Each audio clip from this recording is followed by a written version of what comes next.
கும்பராசிக்காரர்களுக்கு 2026 ஜூலை மாதம் எப்படி இருக்குன்னு பார்க்கும் பொழுது ராசி அதிபதியாகிய சனியே பாருங்க குருவின் பார்வை பெற்றுவிட்டார். என்னதான் குருவின் பார்வை பெற்றாலும் ராசிக்குள்ள ராகுவும் 7ஆம் இடத்துல கேதுவும் இருந்து அவர் குருவின் பார்வையிலிருந்து விலகிட்டார். அதனால என்ன ஆகுதுன்னா கடந்த ஜூன் மாதத்திலிருந்தே கொஞ்சம் மனக்குழப்பங்கள் அதிகமாகுது, மைண்ட் வாபிள் ஆகுது. கொலீக்ஸ், கஸ்டமர்ஸ், கிளைண்ட்ஸ், மனைவியா இருந்தா கணவர், கணவனா இருந்தா மனைவி, நண்பர்கள், இது மாதிரி விஷயத்துல சில குழப்பங்கள், மன கருத்து வேறுபாடுகள், மன உளைச்சல்கள்லாம் வரக்கூடிய அமைப்புகள் சில விஷயங்கள் இருக்கு. ஏன்னா ராகு கேதுகள் குருவின் பார்வையிலிருந்து விலகிவிட்டார்கள். ராகு ராசிக்குள்ள இருக்கும் பொழுது கண்டிப்பாக சில விஷயங்கள் இயல்புக்கு மாறாக மனக்குழப்பத்தை கொடுக்குற மாதிரி ஒரு கிளாரிட்டி இல்லாத ஒரு அமைப்பாக கொடுக்குது. ஆனா இது செப்டம்பர் அக்டோபருக்கு அப்புறம் ராகு கேது பயிற்சி ஆகிறப்ப இது நீங்கிரும். ஆனா ஜூலை மாதம் அது ராகு இருக்குதான் செய்கிறார் ராசியில. ஸோ என்னன்னா நம்ம எடுக்க வேண்டிய முடிவுல கிளாரிட்டி இல்லாம போறதுக்கு வாய்ப்பு இருக்கு. ஸோ இந்த மாதிரி மாதத்துல நம்ம அதிகமான அவசரப்பட்டு முடிவெடுக்கிறது, ஒருத்தங்களை பத்தி ஜட்ஜ் பண்றது, வாய்க்கு வந்த மாதிரி பேசுறது, கண்ட்ரோலே இல்லாம செயல்படுது, அதெல்லாம் இல்லாமல் ஓரளவுக்கு நம்ம கண்ட்ரோலா இருக்கும்போது கண்டிப்பாக இந்த மாதத்துல ஒரு பெரிய சேதாரம் பிரச்சனை இல்லாம வந்துடலாம். ஆனா நீங்க ஃப்ரீ ஃப்ளோயிங்கா என்ன நினைக்கிறோமோ அதுதான் நடக்க போகுதுங்கிற மாதிரி நம்ம கான்ஃபிடென்ட்டா கால்குலேஷன் மிஸ் ஆகிற மாதிரி நீங்க நடந்துக்கிட்டீங்கன்னா கண்டிப்பாக சில பிரச்சனைகள் வரக்கூடிய அமைப்புகள் இருக்கு. செவ்வாய் 4ஆம் இடத்துல இருக்கிறார், குரு 6ஆம் இடத்துல இருக்கிறார். குரு 6ல இருந்து 12ஐ பார்க்கிறார். ஸோ அப்படிங்கிறப்ப 6ஆம் இடம் உச்சம் வரும்பொழுது என்ன ஆகும்? கடன், நோய், வம்பு வழக்குகள் அதிகமாகலாம். வெளிநாடு விஷயங்கள் மட்டும் நல்ல பாசிட்டிவான அமைப்புகள் உண்டு. இம்போர்ட் எக்ஸ்போர்ட் ரிலேட்டடா இருக்கிறவங்க, கொஞ்சம் சொல்லி கொடுக்கும் வேலையில இருக்கிறவங்க, பேங்கிங் செக்டார்ல இருக்கிறவங்க, அதே மாதிரி கொஞ்சம் வெளி தொடர்பு, வெளிநாடு போய் படிக்கணும், போகணும், வெளி மாநிலம் போகணும், கடன் வாங்கி சில தொழில் பண்ணணும், ஷேர் மார்க்கெட்டு, அது மாதிரி விஷயத்துல இருக்கிறவங்களுக்குலாம் ஒரு முன்னேற்றம் கொடுக்குது.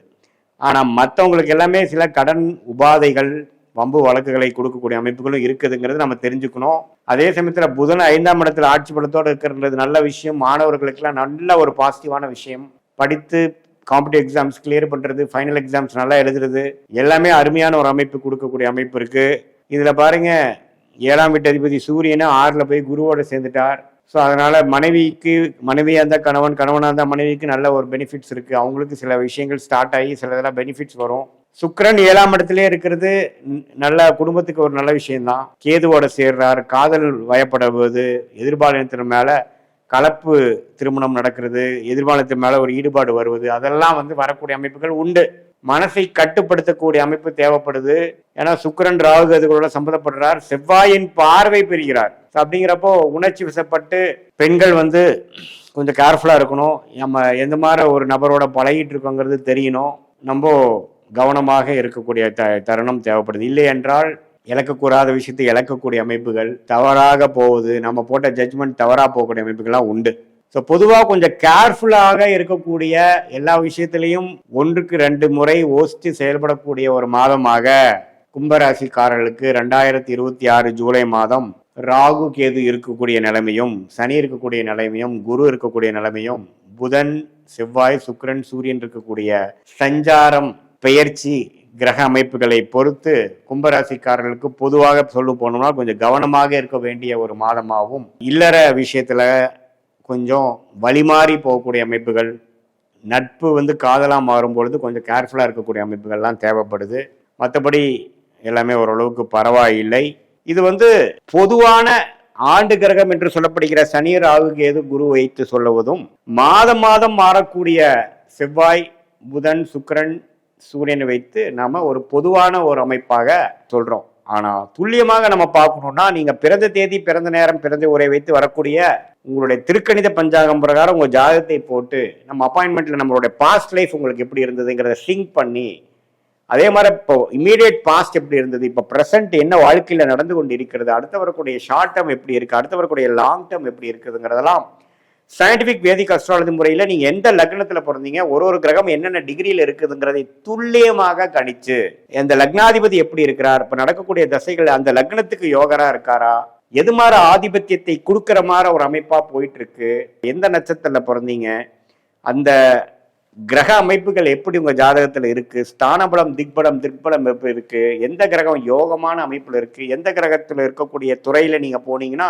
விசேஷமா ஜெயிக்க முடியும், எளிதா ஜெயிக்க முடியும், எந்த நேரத்தில் நமக்கு நல்ல நேரம் வருது அப்படிங்கிறதெல்லாம் நம்ம சயின்டிபிக் வேதிக் அஸ்ட்ராலஜி முறையில துல்லியமான முறையில நம்ம பார்த்து எந்தவித மூட நம்பிக்கைகள் பரிகாரங்கள் அது மாதிரி விஷயத்துக்குள்ளெல்லாம் நம்ம போய் நம்மளுடைய நேரத்தை வீணாக்காமல் நம்ம கர்மா எப்படி செயல்படுது, நமக்கு பாஸ்ட் ஒத்து வருதா, இப்போ ப்ரெசன்ட் எப்படி இருக்கு, நம்மளுடைய சாய்ஸஸ் நமக்கு முன்னாடி என்ன இருக்கு, அதில் எந்த சாய்ஸ் எடுக்கிறது நமக்கு கரெக்டாக வருது, இது பாஸ்டோட ஒத்து செக் பண்ணிக்கலாம். நம்ம ஆக்சுவலாக நம்மளுடைய சயின்டிஃபிக் விதிக்கு கரெக்டாக ஒர்க் ஆகுதா, இப்படியெல்லாம் நம்ம பார்த்து அதுக்கு தகுந்த மாதிரி நீங்கள் வாழ்க்கையில் நீங்கள் எடுக்கக்கூடிய முடிவுகளை எடுத்து அதுக்கு தகுந்த மாதிரி டைம் லைன்ஸ் எந்தெந்த நேரத்தில் எது செய்ய முடியும், எந்த நேரத்தில் வேலையை மாற்றலாம், எந்த நேரத்தில் நெக்ஸ்ட் உயர்வு நமக்கு கிடைக்கும், எந்த நேரத்தில் நம்ம உள்நாட்டுக்கு போகலாம், எந்த நேரத்துக்கு வெளிநாடு வாய்ப்புகள் இருக்கு, எந்த நேரத்தில் நமக்கு ஒரு உத்தியோக உயர்வு இருக்கு, எந்த புக்தி நமக்கு அடுத்த வர புக்தி நமக்கு யோகமா இருக்கா, எது மாதிரி விஷயத்துல நம்ம ஃபோக்கஸ் பண்ணோம்னா நமக்கு அந்த மாதிரி பெனிஃபிட் வருங்கிறத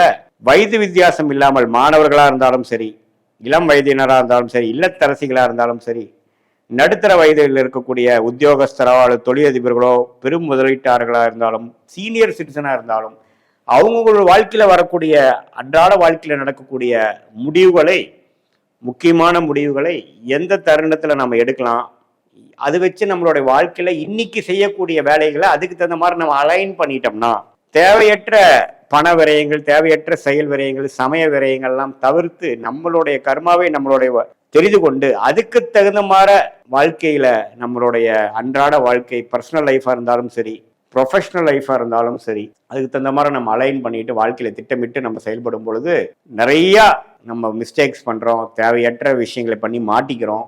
ஒரு தப்புக்கும் நம்ம என்ன பண்ண வேண்டியதா இருக்கு, விலை கொடுக்க வேண்டியதா இருக்கு. அது என்ன மாதிரி விலை, நான் டைம் வேஸ்ட் 2 years வாழ்க்கையில போயிருச்சு சாமி, அல்லது இவ்வளவு பணம் நஷ்டம் ஆயிடுச்சு, இது தேவையற்ற மன உளைச்சல்ல போய் முடிஞ்சது அப்படிங்கிற மாதிரி விஷயங்கள்லாம் நடக்குது இல்லைங்களா. அதெல்லாம் ஃபியூச்சர்ல நம்ம தவிர்த்து நம்மளுடைய கர்மா என்ன அப்படிங்கிறதை தெரிந்து அதுக்கு தகுந்த மாதிரி வாழ்க்கையில நம்ம முடிவுகளை எடுத்து அது படிப்பு விஷயமா இருந்தாலும் சரி, காதல் விஷயமா இருந்தாலும் சரி, திருமண விஷயமா இருந்தாலும் சரி, குழந்தை பேரு விஷயமா இருந்தாலும் சரி, எந்த துறை தேர்ந்தெடுக்கிறதா இருந்தாலும் சரி, வெளிநாடு உள்நாடு எது மாதிரி விஷயத்துல போகலாம், தொழில போகலாமா வேலையில போகலாமா, எப்போ நம்ம ஆரம்பிக்கலாம், அது மாதிரி விஷயங்களா இருந்தாலும் சரி, உடல்நல கோளாறுகள் எப்போ சரியாகும், எப்போ எது மாதிரி விஷயங்களை நம்ம கேர்ஃபுல்லாக இருக்கணும், எப்படி இருக்கு நம்மளுடைய ருணச்சத்ருபாவம் எப்படி இருக்கு, வம்பு வழக்குகள்லாம் எப்படி இருக்கு, அதையெல்லாம் எப்போ தீரும், நமக்கு பூர்வீக சொத்து வருமா, நம்மளுடைய பிராப்தங்கள் எப்படி இருக்கு, எந்த நேரத்தில் நம்ம டக்குன்னு நெக்ஸ்ட் லெவலுக்கு போவோம், எப்போ கடன்களை அடைப்போம்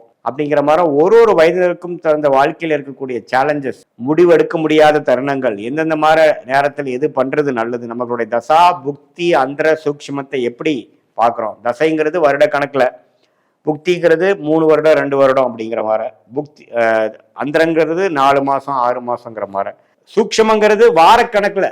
ஸோ இதெல்லாம் பிரித்து பார்த்து ஒரு விஷயமும் உங்கள் ஜாதகத்தில் எப்படி இருக்கு, பாஸ்ட் மேட்ச் ஆகுதா அப்படிங்கிறதெல்லாம் தெரிந்து கொண்டு அதுக்கு தகுந்த மாதிரி வாழ்க்கை முடிவுகளை நீங்கள் எடுக்குமே ஆனால் கண்டிப்பாக சயின்டிபிக் வேதிக் அஸ்ட்ராலஜி முறையில் தீர்க்கமான சில முடிவுகள் கிளாரிட்டி மூலமாக எடுத்து அதுக்கு தகுந்த மாதிரி பலன்களை எளிதில் வாழ்க்கையில் பெற்று வாழ்க்கையில் வெற்றி பெற முடியும் என்று சொல்ல விரும்புகிறேன். மீண்டும் மற்றொரு காணொளியில் சந்திப்போம். நன்றி, வணக்கம்.